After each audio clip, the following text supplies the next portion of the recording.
So I'm Kelty Garbee, Executive Director of Texas Rural Funders, and I'm joined by my colleague, Evan Wolstencroft, who's our Program Manager. And we're excited to be with you all today, and it was great to hear your introductions. We also appreciate that many of you work for multiple organizations or are doing double duty. And we hope we're going to be as helpful as possible to as many organizations and individuals as possible today. Evan, do you want to go to the next slide?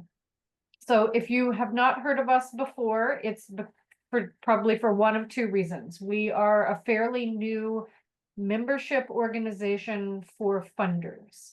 And so we came together as an all-volunteer organization in 2017 as a group of funders who wanted to bring attention and resources to rural Texas.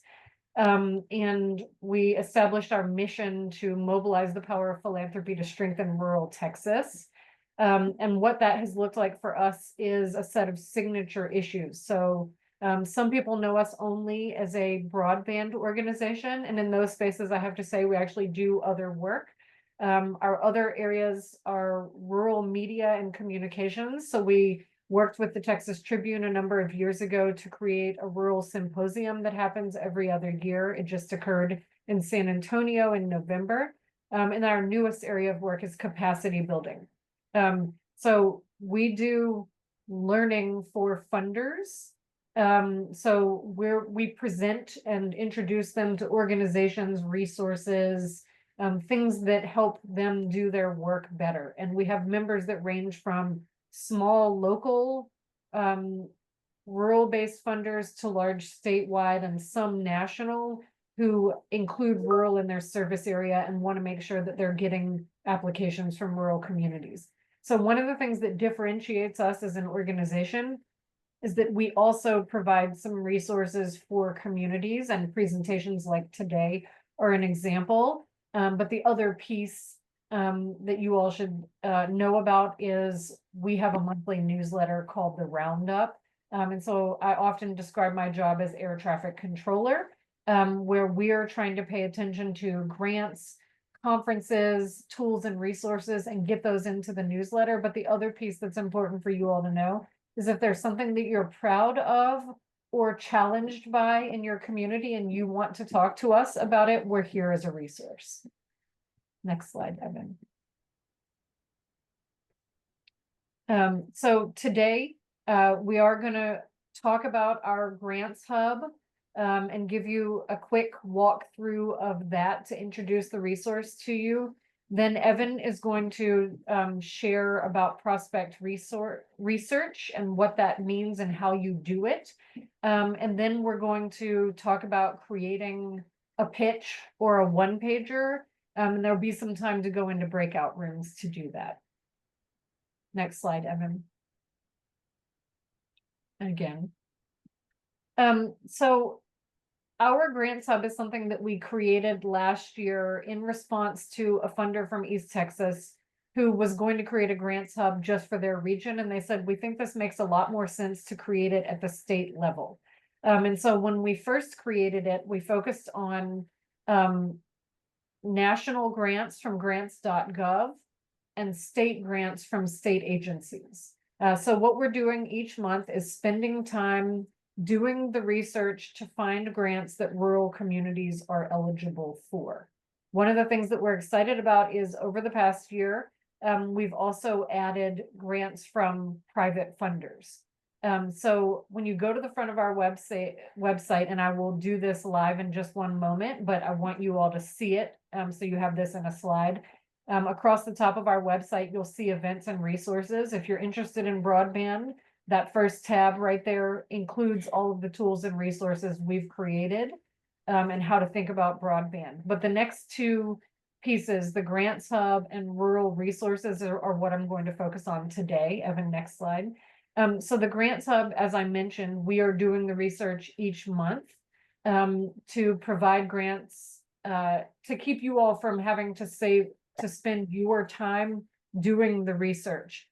So what we try and do is make it as accessible as possible. Each of the grants, and you'll see this live in one moment, is hashtagged with different content areas. The other piece that's unusual is we have a vetted list of grant writers that you can just download. So two things to know. One, you can just go on the website and do the research there on the website by searching and clearing filters, or you can download a spreadsheet of grants and a separate spreadsheet of grant writers. Next slide, Evan. This is accompanied by another section of the website called Rural Resources. And earlier I mentioned our newsletter. We realized that if you weren't signed up for our newsletter, that there was a wealth of resources, everything from data about rural communities to toolkits about how to do different kinds of work to success stories from rural Texas. All of those live on the Rural Resources section of our website. So it starts off in our newsletter, but then you can go to the website and look for events, for jobs, for data and tools. So we have QR codes on these two slides, but Evan, I'm going to ask you to pull up the website. One moment. And we'll just give you a little bit of a live tour. And I haven't been paying attention to chat, but if there are any questions as we go through about the Grants Hub, feel free to ask them. And you'll have the slides with the QR code in case you want to share it with others, or just go to texasruralfunders.org and look at that events and resources tab.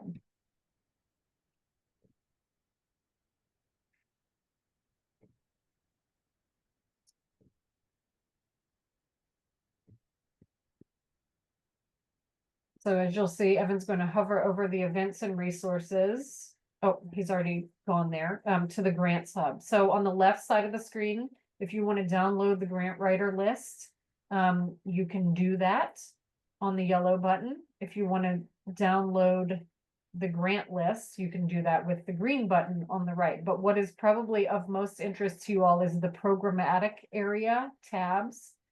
And so you'll see that they're right here, agriculture and food. There are 20 grants, arts and humanities, 34. So you can kind of see from month to month the number of grants. What we are trying to do as part of our research process for you, and Evan, if you could scroll down a little so they can see the bottom, there's a little card representing each grant. So if you just wanted to window shop for grants, they're here, but at the bottom of each card, you can see that it's tagged. So what we're trying to do to make it useful to you all is find any relevant tab, because I'll give you an example in one of our areas of work, broadband. There are things related to broadband that may be for veterans or for students or for older adults. This St. David's example of education, health, and workforce and economic development is an example. So again, if you'll click into one of the cards, Evan, what you're seeing is kind of an overview on the card, and then this is all the details.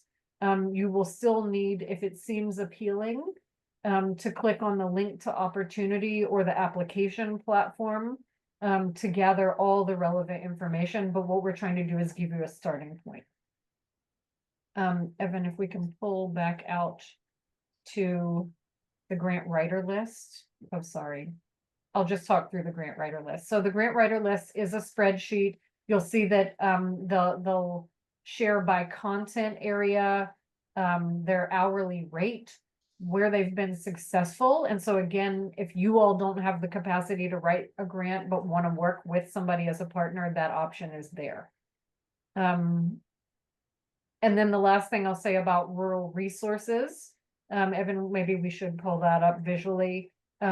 You'll see that that's a more dynamic version of cards. And I'm going to reiterate that if you have a success story or a tool or resource, some of how things end up both on this website and in our newsletter is because people share it. Everything from, if you'll scroll down so we can see what the event is, letting people know that you can apply for a teacher program. So one of the things that I always like to talk about, and I don't know that we'll find it in the span of this presentation, is the Urban Institute has amazing rural data, and how we think about the data and the toolkits is in rural communities, it can be really challenging to find good, high quality data or examples. So what we're trying to do is you all develop is to provide you resources that will help push your thinking, which is a lot of what we're going to talk about in the next part of the presentation. So think of rural resources as a supplement to help develop your projects and grant applications. And Evan, I'm going to hand it back over to you to talk about prospect research, unless there are any questions in the chat or that have come up from this.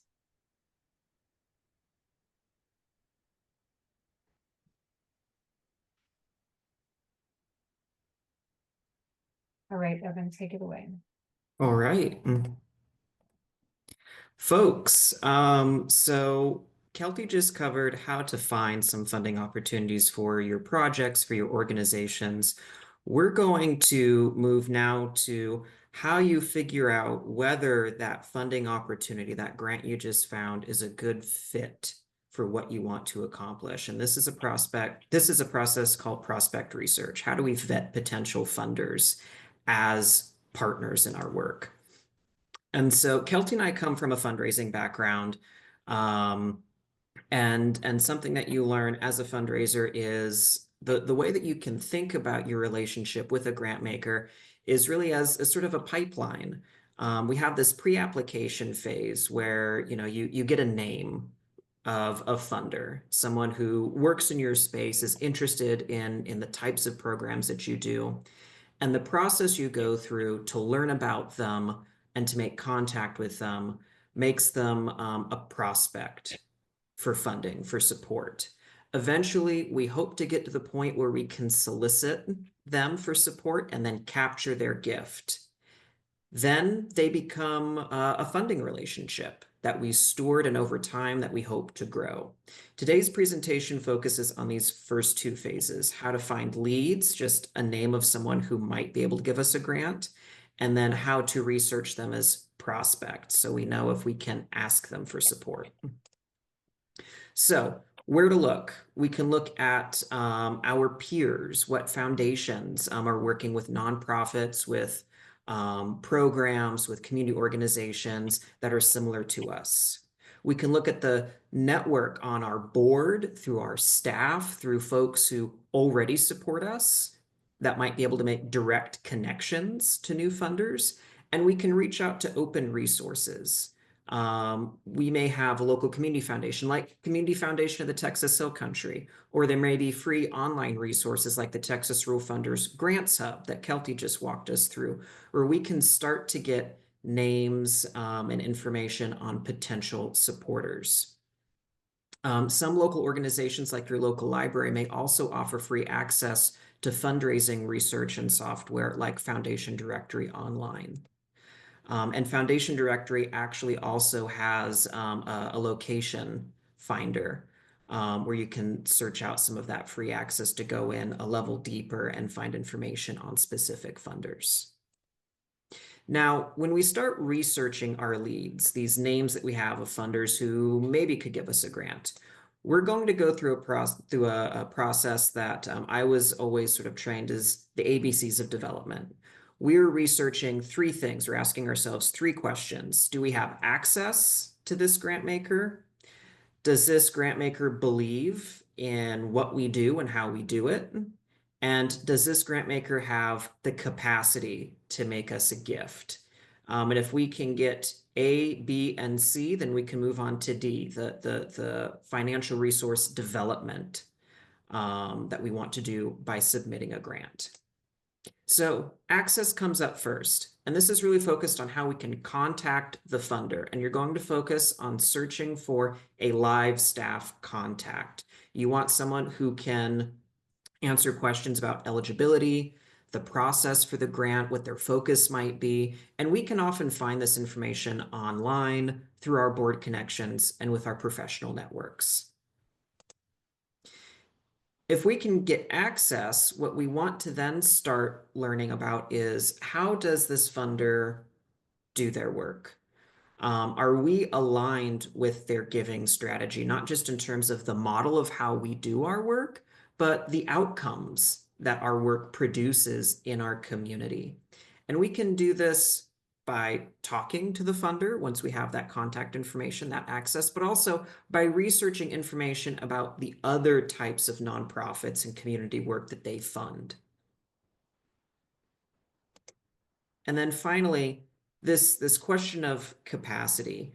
Can this grant maker make a grant that actually meets our funding needs? It's important to ask for what we need, to right size our ask to our program budget, and also think about the long-term sustainability of this support. It's helpful to research some data on what the average gift this funder might give, especially for a first-time award. It's also important to remember that first-time gifts are often smaller than the average. And so we can look at whether these awards are 1 year, multi-year. Do they have a certain pattern of giving to nonprofits? But if we're going to start thinking about our ideal grant size, our ideal gift size, there's some things to keep in mind about finances, especially when it comes to our budget. So we should budget for more than just our programs. What does it take to get the work done? Think communications and marketing. Are there specialized services that we need through consultants, like evaluation? Do we need technology and equipment? Including that in our budget makes sure that we have the resources to do the programmatic work. But also, some of these resources include our salary lines. Some funders will explicitly say that they don't like directly supporting personnel, but where we can, we need to build in salaries into our program expenses because our staff is how we accomplish our work. Similarly, overhead is not a luxury. Our staff often needs equipment or desk space, or we need to pay some of their benefits. We can and should include at least 10% of our budget for these indirect and administrative costs. But also, we can think about what kind of in-kind support our organization has or may need. So grant funding isn't the only kind of support that makes our program succeed. Other community partners could provide us time through volunteers, expertise through professional services, and materials that can help cover what would be a line on our budget for the program. And also remember to look out for and reach out to the folks at your local community foundation if your region has one. I know that we mentioned the Community Foundation of the Texas Hill Country. For those of you that might live a little closer to San Antonio or Austin, we have area foundations, community foundations based in those areas as well. They can often partner as financial managers to help house some of the funds for larger projects like capital campaigns, an endowment for your organization, other big projects that come with really complicated tax and rule gifts to track. So we're looking for access to a funder, belief in what we do, if they have capacity to make us a gift, as that's connected to how we've built out our finances for our project. So if we have all of these pieces in place, we have the information we need to reach out to our funders and start thinking about and ask for support, a grant application. And so some general tips that we provide to our partners. It's important to have our one-pager ready. This is an easy to skim summary of your organization and program. This is what we're going to be diving into in our workshop.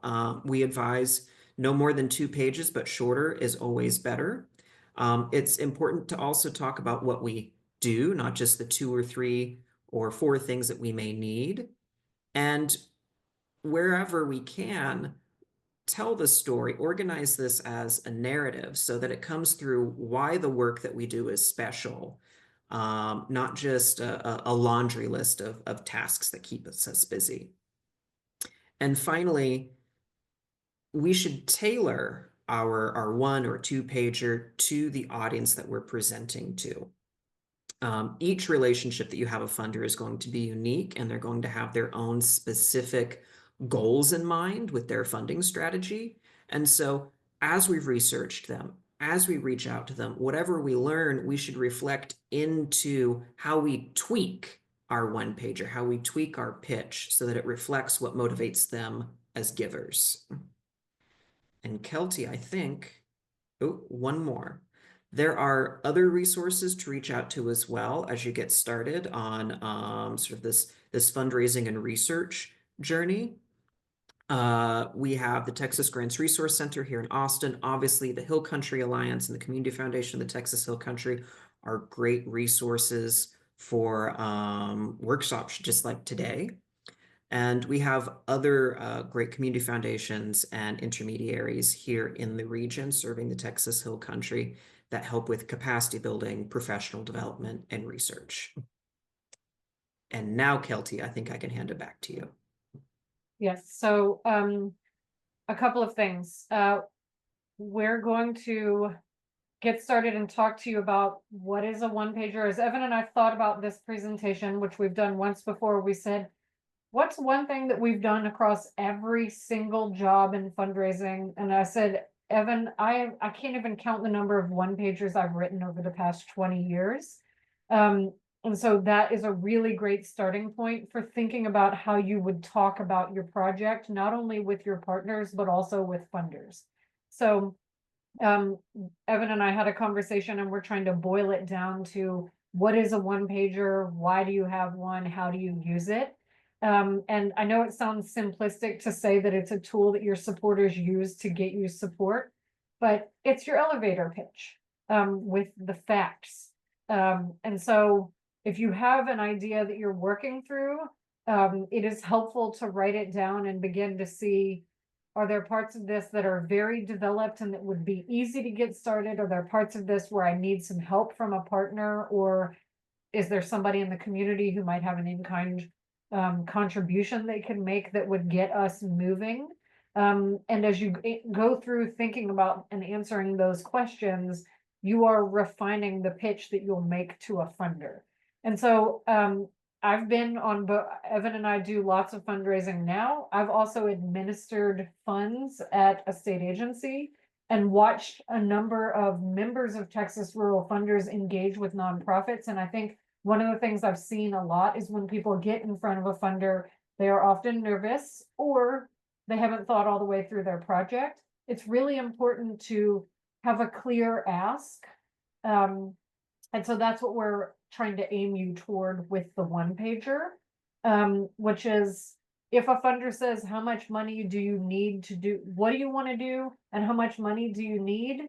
And what do you think you're going to accomplish? That you can answer those questions. So the template that we've given you is designed as a guide. It shouldn't hem you in, and we're going to talk in just a minute about some of the ways that you can use it as a starting point, but then begin to bend it to your needs. And the last piece is we're going to share our own example of a project that we have running right now. And this is why we put that it should be informed by your partners and colleagues, because you'll come up with better answers to the questions of what are you trying to do and how much do you need when you engage with your partners. So next slide, Evan. So we do not assume that everybody had time to do the homework or that everyone is either an expert or a novice in this space. So Grace, do you need a little bit, is now an appropriate time to do our 0, 1, 2? Or did you get enough information at the beginning? I think I have enough. I've gone ahead and assigned folks into breakout rooms. So Okay. as Kelty has alluded to, we've got about 35 minutes left, and we want to use at least 20 of those minutes to dig a little deeper into that two-pager process. So I am going to open those breakout rooms now, if that sounds good, Kelty. Yeah. So we want to talk through our one pager before we go into the breakout rooms, if that's okay. Perfect. Go ahead. So what you have up here on the screen, everybody, is the questions that are in the template. What's your mission? What is the unique thing that you're trying to do? And in some cases that may be multiple programs, or it may be something brand new that you want to focus on. By doing that work, what are you trying to achieve? how much does it cost? And if somebody wants to get involved, support you, learn more, who do they talk to? So in a nutshell, that's what your one pager should include. I want to spend just a couple of minutes, Evan, we can pull this down. Spend a couple of minutes letting you read through the one pager that Evan and I have. And if you've already read through it, that couple of minutes can be spent thinking of a question, or something that you like or would change about the one pager. So I'm gonna turn on the timer for 2 minutes and let you all look at the one pager. Evan, if you drop that in the chat. Yes. Yes, Grace has dropped it in the chat. Okay, thanks. And just to clarify, this is specifically the one that is on the broadband and water workforce study.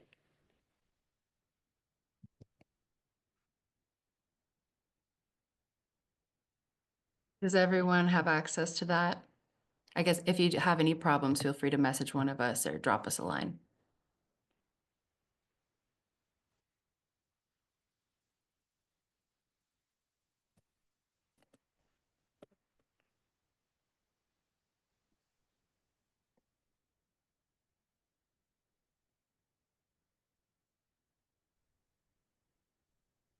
Do we want to go through and like screen share and share that document and walk through just so folks all know we're looking at it at the same time?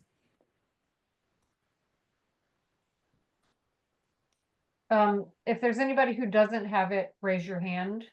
So we're just, Leah, giving them the couple of minutes. Okay. Michael, do you see the link in the chat or is that not pulling up for you? We can email it to you if not.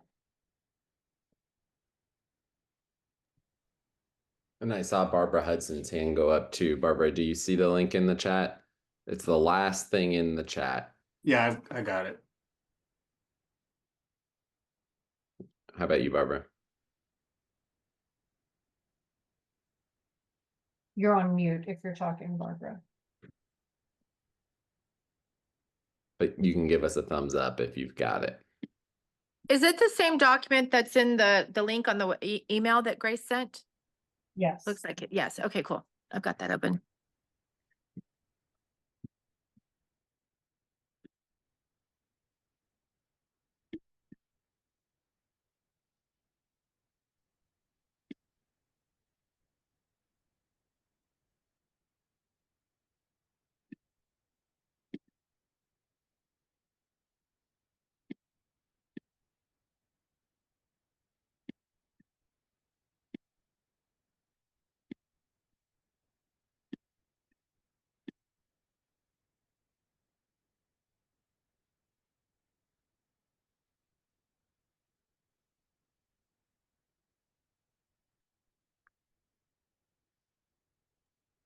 When you're done reading, give us a real or virtual thumbs up so we know you're done.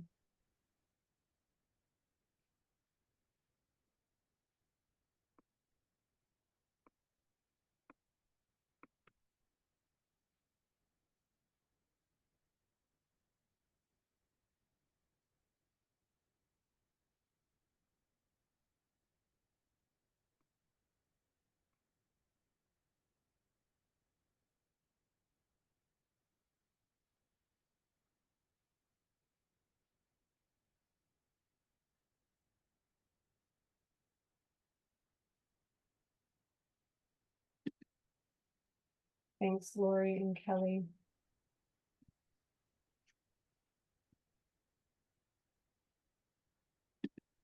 All right, so see if a number of more thumbs up. We'll give it 10 more seconds.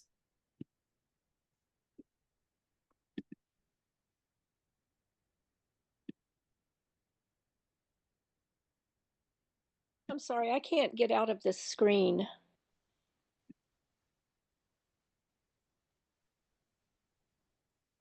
Tell us a little more, Catherine. I'm sorry. Did you say I'm you could? having trouble getting out of the screen to tell you I have a thumbs up, but I'm not able to get back to the regular Zoom screen. That happens to me sometimes.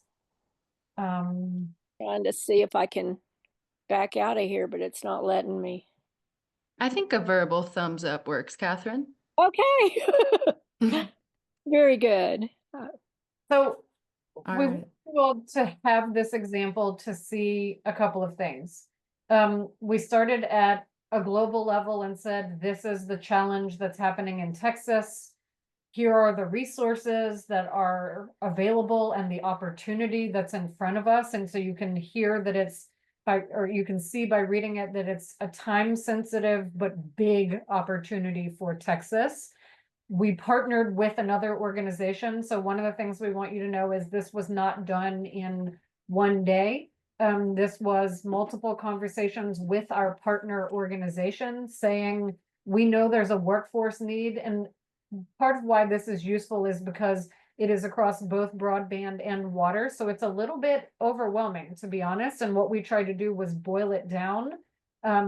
If you're not a subject matter expert in broadband, water, workforce, or building an education pathway, hopefully you have a general understanding of what we're trying to do, but the idea is to use it to open up the conversation, and to say, here's what the outcome will be.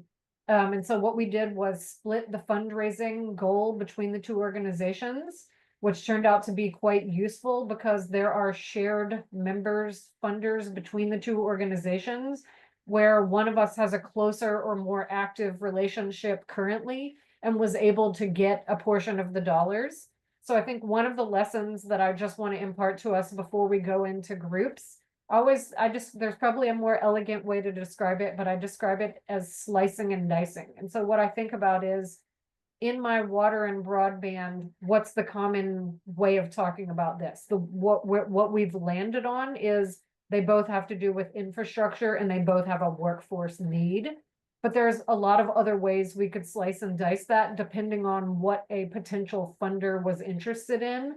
And so I think as you all think about how to pitch your own organizations, I always try and encourage us to get out of the vertical that we operate in every single day. So I might do leadership or I might work with veterans, but what are some of the other things, the needs or opportunities that cut across? Could it be volunteerism or working with older adults, or a need for technology in your organization? So kind of to think about your organization and your project through a multifaceted lens. Let me stop.